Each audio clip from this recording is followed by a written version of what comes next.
तो इसके जवाब में बी आर गवई साहब ने कहा था कि संविधान बड़ा है, संविधान से ही देश चलाने के लिए बना हुआ है, लेकिन संसद की अपनी कार्यप्रणाली और सुप्रीम कोर्ट संविधान की रक्षा करने की एक इकाई है। संसद इसलिए सर्वप्रथम है क्योंकि वो इस देश के जनता को प्रतिनिधि करता है।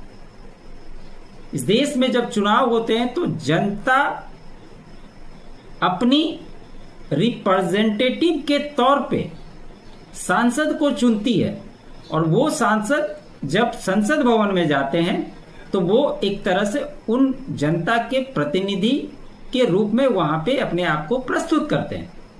तो सुप्रीम कोर्ट कैसे बड़ी हो जाएगी? क्या सुप्रीम कोर्ट जनता का प्रतिनिधित्व करती है? इसका भी जवाब चीफ जस्टिस साहब को देना चाहिए।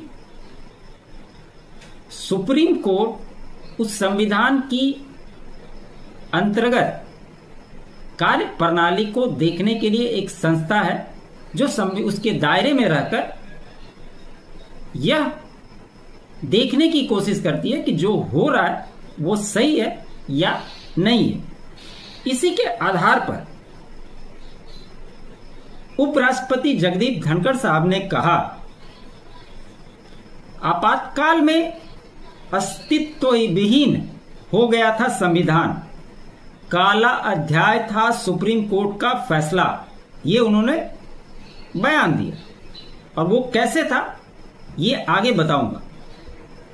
उपराष्ट्रपति जगदीप धनखड़ ने राज्यसभा इंटर्न को संबोधित करते हुए 1975 के आपातकाल को भारतीय लोकतंत्र का काला अध्याय बताया।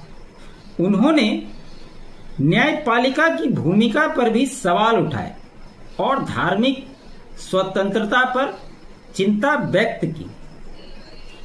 उस समय क्या हुआ था यह भी बहुत महत्वपूर्ण है, जिसमें 9 उच्च न्यायालयों ने नागरिकों के मौलिक अधिकारों को सुरक्षित रखने के फैसले को पलट दिया। उन्होंने कहा उस फैसले ने तानाशाही और अधिनायकवाद को वैधता प्रदान की। 1 लाख से अधिक लोगों को कुछ ही घंटों के अंदर जेल में डाल दिया गया था। यह